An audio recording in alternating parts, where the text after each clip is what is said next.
Oke, kita mulai ya. Ada sebuah peristiwa dramatis banget yang baru aja terjadi di benua Amerika. Dan ini benar-benar mengguncang panggung dunia. Hari ini kita akan coba bedah dua perspektif yang, sangat berbeda tentang apa sih yang sebenarnya terjadi di Venezuela dan kenapa ini penting banget buat kita semua.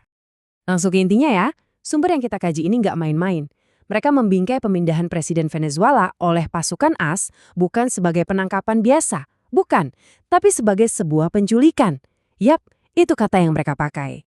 Jadi, menurut analisis ini, apa yang terjadi adalah pelanggaran kedaulatan yang luar biasa.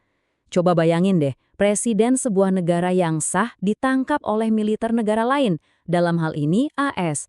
Ini adalah sebuah tindakan yang dianggap merobek-robek semua norma internasional yang ada. Ini bukan sekadar manuver politik loh. Tindakan ini diklaim sebagai pelanggaran langsung terhadap hukum internasional. Aturan-aturan dasar yang udah kita anut sejak 1945 katanya sih dilanggar semua. Nah, ini kan jadi pertanyaan besar ya. Kenapa? Apa yang mendorong tindakan sedrastis ini? Nah, untuk memahami gambaran lengkapnya, materi yang kita bedah ini menyajikan dua penjelasan yang sama-sama kuat tapi benar-benar beda. Yang satu berakar pada ramalan kuno, sementara yang satunya lagi murni dari kacamata geopolitik modern. Kita akan jelajahi keduanya, dan kita mulai dari sudut pandang yang paling, nggak biasa dulu. Oke, mari kita lihat perspektif pertama.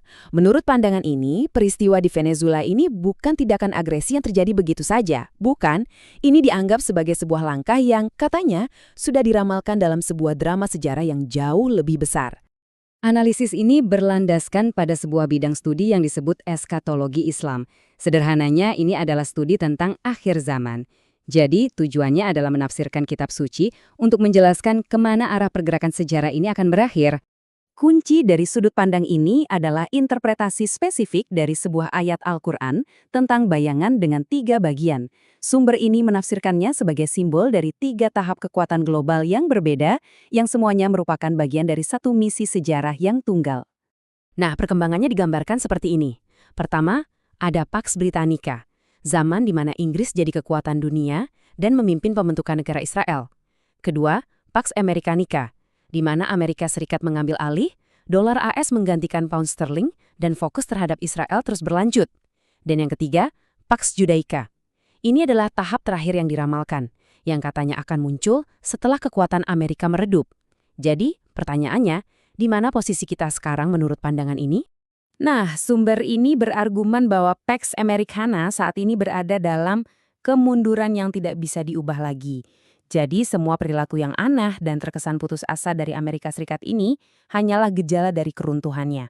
Poin pentingnya, tindakan terhadap Venezuela itu bukan tanda kekuatan, tapi justru semacam serangan terakhir yang kacau dari sebuah negara adidaya yang sedang berada di senjakalanya.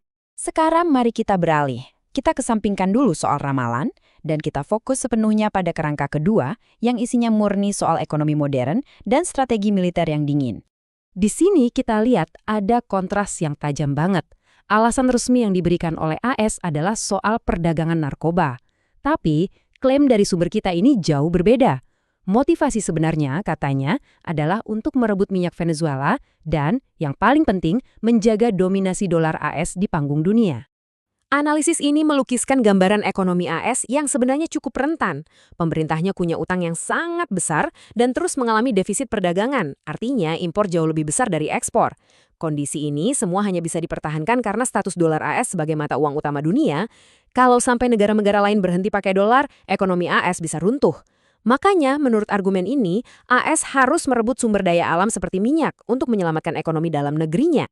Jadi, pandangan ini pada dasarnya bilang kalau kita sedang menyaksikan kembalinya pola-pola lama, perampasan kekayaan secara langsung dan penaklukan negara-negara lain demi menopang sebuah kekuatan yang dominan, sebuah bentuk kolonialisme baru, katanya. Jadi, dengan aturan main yang sudah dilanggar dan motivasi yang sudah diungkap, pertanyaan berikutnya adalah, apa arti dari tindakan berani ini bagi seluruh dunia? Apa langkah selanjutnya? Analisis ini langsung memunculkan pertanyaan tentang efek domino. Setelah Venezuela, siapa lagi? Negara-negara lain di kawasan itu, terutama Kuba, disebut-sebut merasa sangat terancam secara langsung. Bahkan ada teori tentang jebakan strategis di sini. Dikatakan bahwa AS sebenarnya sedang memancing Rusia dan Tiongkok, sengaja menantang mereka untuk ikut campur di belahan bumi barat yang merupakan halaman belakang Amerika Serikat. Akan tetapi, Rusia dan Tiongkok sepertinya mengenali jebakan itu. Mereka tidak termakan umpan karena mereka paham betul kelemahan strategis mereka di wilayah itu. Mereka memilih untuk tidak terlibat, yang mana menurut argumen ini justru bisa membuat AS merasa lebih berani lagi. Dan inilah inti dari semua analisis ini. Pertanyaan besarnya adalah, ketika sebuah negara adidaya sudah merobek buku aturan dan tidak lagi peduli, apa yang akan terjadi selanjutnya? Kita mungkin telah memasuki sebuah babak baru yang berbahaya dalam sejarah dunia, di mana kepastian-kepastian lama sudah hilang, meninggalkan kita dengan masa depan yang sangat tidak stabil dan tidak bisa diprediksi.